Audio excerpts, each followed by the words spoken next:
When I reviewed ECW Barely Legal 1997, I enjoyed the pay-per-view. I thought it was a really, really good showing on ECW's first pay-per-view. But like I said in my last review, and if you want to know more about what happened in that review, go and check out my last video. It'll be linked in the description somewhere. But ladies and gentlemen, ECW died. Then in 2005 it had a one-off show, thanks to a little thing called the internet. But also, we also got the rebirth of ECW when it comes to One Night Stand 2006.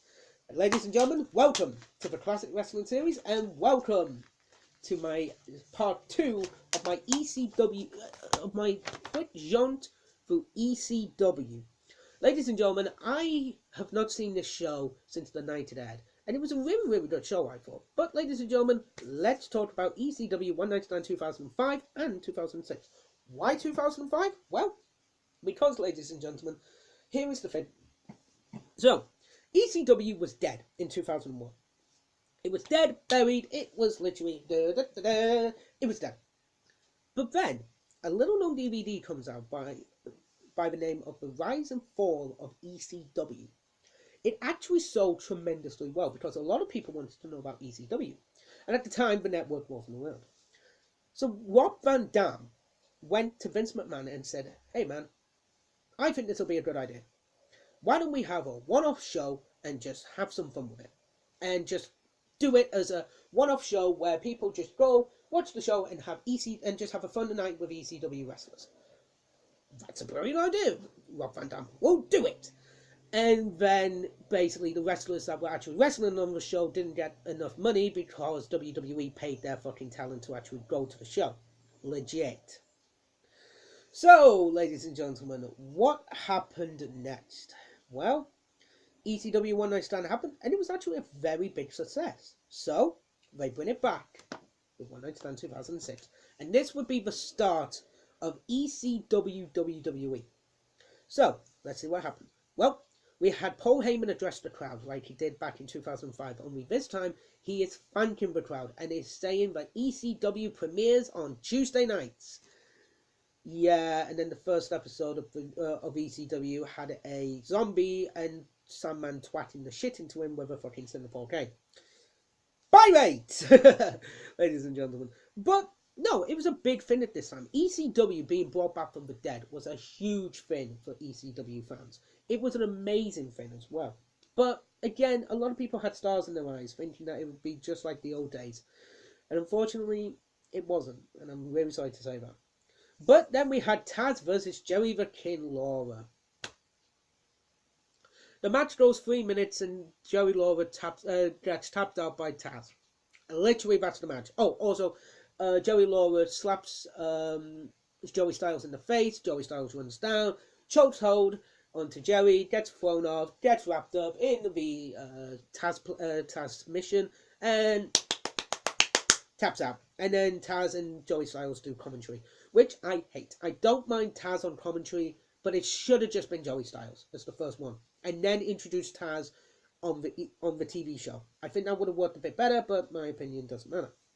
Next up, we had Randy Orton versus Kurt Angle. My God, this was an amazing technical match. Randy Orton actually came back from suspension. He was actually suspended for 60 days, but came back to do this match with Kurt Angle at ECW One Night Stand because Kurt Angle didn't have a match, and goddammit, Kurt Angle was the fucking best. So, Randy Orton versus Kurt Angle. As a technical wrestling match, this was great. And Angle taps out Orton. Okay, that builds up Angle's actual debut on Raw. On ECW, because at the time ECW had Kurt Angle due to the draft. Next up, FBI versus Super Crazy and Tajiri. These guys know how to fucking wrestle. I thought this match was an amazing match. Tajiri and Super Crazy get the win, and then Big Show comes out and fucking spoils it. Because Big Show now is a part of ECW as well, due to the draft. Oh my God, that part was awful, but the match was great. Then JBL comes out to address the crowds, basically saying that this show sucks, ECW, I'm going back to New York City, I'm actually going back to proper New York City, blah, blah, blah, blah, blah, piss off JBL. I hate JBL. Next up, Rey Mysterio versus Sabu. My God, this match was awesome. Until the fucking shit finish. So, they're building this up as ECW versus WWE. And if either the World Heavyweight Championship or the WWE Championship changes hands, then that will be known as the ECW Championship, which is a good idea. Rey Mysterio versus Sabu was an okay match until the table spot, where basically the tables between the ring and the barricade, the barricade. So Rey Mysterio standing on it. Sabu goes off, 1, 2, 3, on the chair, on with DDT, grabs Rey Mysterio, DDTs him straight fucking down on his head, and then that gets the fucking count out. The match is stopped. Sabu has broken his jaw, cut himself open on barbed wire, wrapped it up with fucking electric tape or whatever it's called, finished the match, got fucking had injuries galore, and this stops the match. Now I understand that it goes into will Rob Van Dam win the match, but my god, this was stupid. They should have just had Rey Mysterio. Sounds stupid, they should have just had Rey Mysterio win the match. I know it sounds like evil, letting Sabu win, but anyway. Next up, we had the Mixed Extreme Tag Match. Mick Foley, Edge, and Lita versus Terry Funk, Tommy Dreamer, and hey, Ewan McGillicuddy. Back in 2005, it was the main event was Dudley Boyz versus Sandman and Tommy Dreamer. Francine would get involved, and then Beulah would get involved. Tommy Dreamer, pissing blood, his face is covered in blood, goes up to Beulah, hugs her, and then literally, this is in 2005, spins around, DDTs both the Dudley Boyz. Your wife must love you if she does a spot like that when your face is pissing blood and you hug her. That must have been a fucking. She must have. If she didn't get paid for that, my god, that's love. That's love and affection, ladies and gentlemen, if I've ever seen it. This match was okay. This was a really good hardcore match. Foley and Fun taking the majority of the spots. Edge spearing Beulah and then doing a really disgusting pin on her. I didn't like, but it kind of rolls into the story with the hardcore title later. But yeah, I didn't really like. I liked the match. I hated the finish. Next up, Balls Mahoney versus Masako Tanaka. I do apologize, guys. This so in 2005, this would be they would rekindle Mike Awesome versus Tanaka. Because this actually started in the ECW, would go into Wrestling and Romance, which is a war, which is a Japanese promotion, and they would do this feud all over Japan. So to bring it back in 2005, with the stiff-ass chair shots, holy shit. I haven't talked about most of the chair shots, but in this match, my god, they were fucking stiff. They were, yeah, I'm choking up just thinking about it. This was a stiff match, but it was an okay match. Nothing really good about it, but it was for the hardcore fans. It was an okay match. Next up, we had the Cena versus RVD history package. It was okay. Next up, Eugene. Oh my god, Eugene addressing the crowd. My god, I don't like this gimmick. And then Sandman comes over and twats him with a kendo stick. That's pretty harsh. And finally, we had the WWE Championship match: John Cena versus Rob Van Dam. Really good match until the fucking finish. The finish was stupid. So Edge spears John Cena through a table, and then RVD goes with the frog splash. Paul Heyman gets involved. 1, 2, 3. What the fuck? Okay. It would lead into ECW on Tuesday nights, but why do that finish? Why? Why have Edge involved in the match? Why not one of the original ECW members or something like that? Why Edge?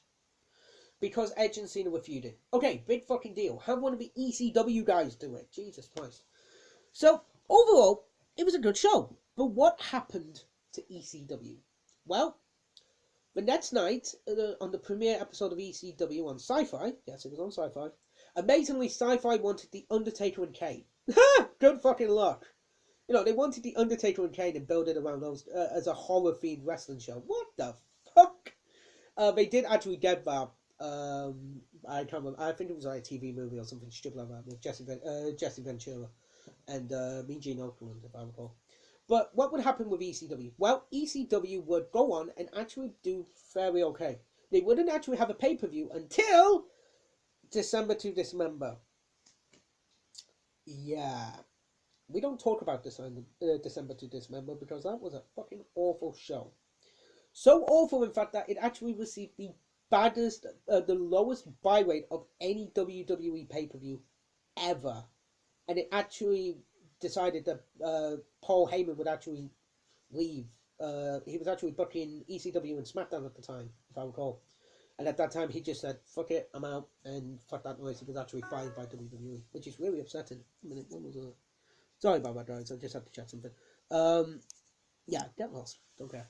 Do apologize. So, with that all being said, ECW was then would basically Vince McMahon would come out and say ECW's dead. 2 weeks time, ECW is dying. Bye bye. And it was like, well, that's nice. Um, Again, we would actually have the debut of, some wrestlers would come out and be really good. CM Punk actually debuted on ECW, really doing well. We would have some of the old timers actually put over new guys, which is amazing because Paul Heyman was fucking booking it. But then you would have the bad side with the zombie, fucking just the fucking monster ball battle royal, whatever it was with Great Khali, Big Daddy V, Mark Henry, and Kane. My word, that was awful. A lot of good, but a lot of bad, and ECW would then be dead. So that is the rise and fall, and the rise and fall of ECW.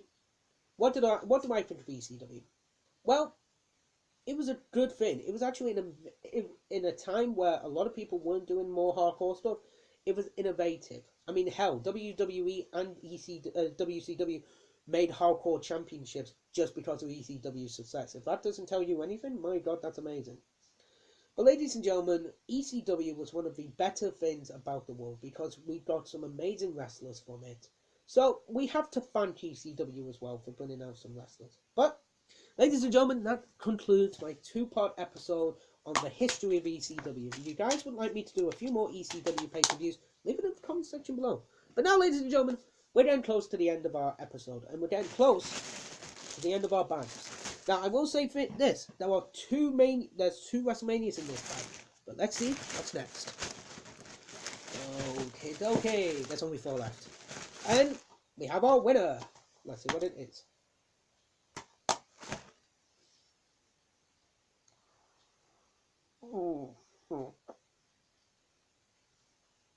Oh, fuck me.